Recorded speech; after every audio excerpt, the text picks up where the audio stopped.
প্রিয় শিক্ষার্থীবৃন্দ, কেমন আছো তোমরা? আমরা আলোচনা করতেছিলাম ডিফারেন্সিয়েশন। আজকে আমরা ডিফারেন্সিয়েশনের অনেক ইম্পর্টেন্ট একটা ম্যাথস সলভ করতে যাব। প্রিয় শিক্ষার্থীবৃন্দ, আমার লাস্ট ক্লাস পর্যন্ত যদি তোমাদের বুঝতে কোনো প্রবলেম হয় সেটা আমাকে কমেন্ট বক্সে জানাও, আমি তোমাদের রিপ্লাই দিব। এবং আমার নতুন নতুন ভিডিওগুলো দ্রুত পাওয়ার জন্য তোমরা আমার চ্যানেলটাকে সাবস্ক্রাইব করে নেবে এবং তোমাদের বন্ধুদের মাধ্যমে শেয়ার করবে, যাতে সবাই এই সুফল ভোগ করতে পারে। তো প্রিয় শিক্ষার্থীবৃন্দ, শুরু করা যাক।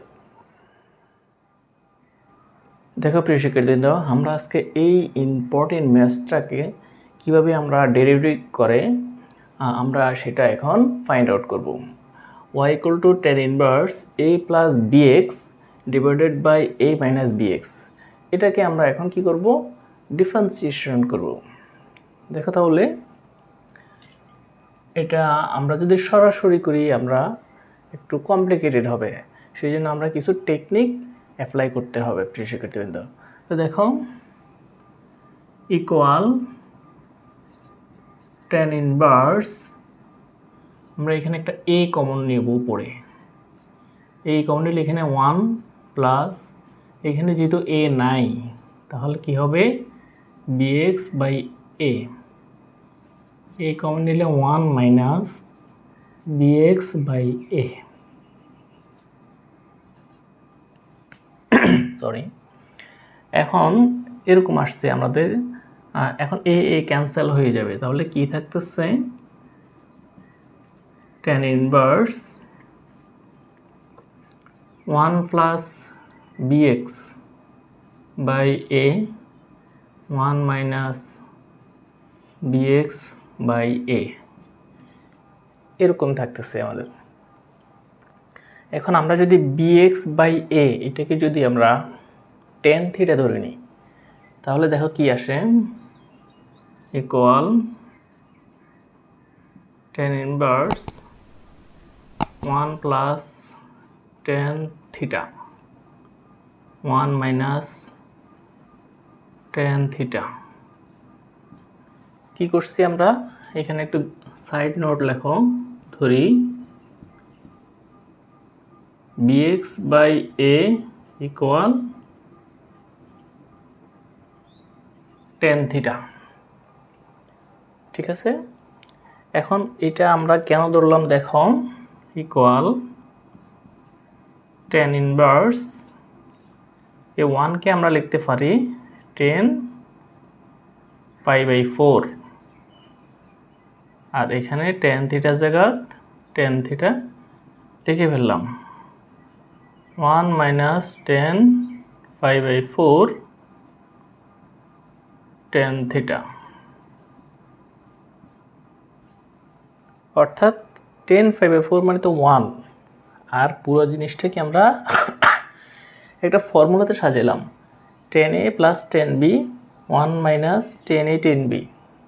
তাহলে এটা কিসের formula? tan a plus b এর ফর্মুলা। এটাকে আমরা ওই ফর্মুলাতে ফেলেছি, tan ইনভার্স tan a মানে হচ্ছে 5/4, a প্লাস b মানে হচ্ছে থিটা। এটাতে কেন করলাম দেখো, tan এবং tan ইনভার্স ক্যান্সেল হয়ে যাচ্ছে, ক্যান্সেল হয়ে যেটা থাকে ইকুয়াল 5/4 প্লাস থিটা। ঠিক আছে, এখন দেখো অনেক আমরা সিম্পলিফাই করে ফেলছি, আমরা কিন্তু এখনও ডিফারেন্সিয়েশন করি নাই। ডিফারেন্সিয়েশন না করেই কিন্তু আমরা এতটুকু সলভ করছি।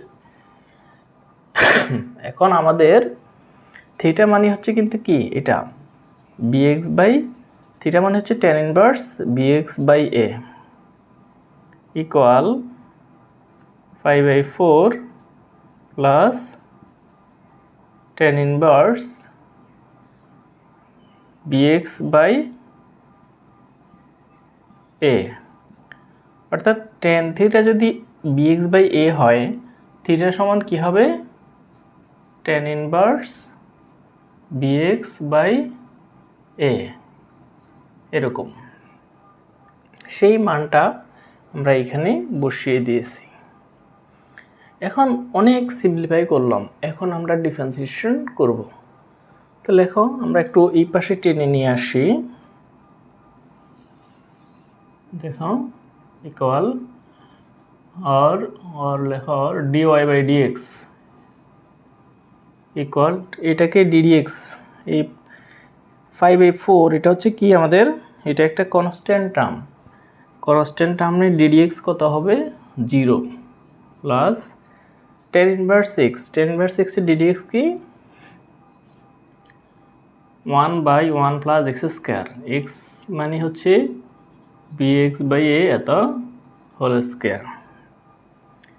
এখন এখানে যেহেতু bx বাই a আছে ওইটাকে আবার ডিফারেন্সিয়েশন করতে হবে, ddx bx by a। Okay, এখন দেখো তাহলে 1/1 plus b square x square by a square into b by a, অর্থাৎ x কে করলে কি হবে 1 হবে b বাই a। তাহলে এখানে আমরা নিচে যদি এলসিএম করি, লসাগু করি, তাহলে a square plus b square x square into b by a equal, এটাকে মাল্টিপল করে দিলে a স্কয়ার উপরে চলে যাবে by square plus b square x square into b by a equal a একটা ক্যান্সেল হবে, a b by square plus b square x square. আর simplify করা যাচ্ছে না, এটাই আমাদের রিকোয়ার্ড অ্যান্সার। প্রিয় শিক্ষার্থীবৃন্দ, আজকের ক্লাসটা এতটুকুর মধ্যে যদি তোমাদের বুঝতে তারপরেও কোনো সমস্যা থাকে এটা আমাকে জানাও, আমি তোমাদের রিপ্লাই দেব। প্রিয় শিক্ষার্থীবৃন্দ, ধন্যবাদ সবাইকে।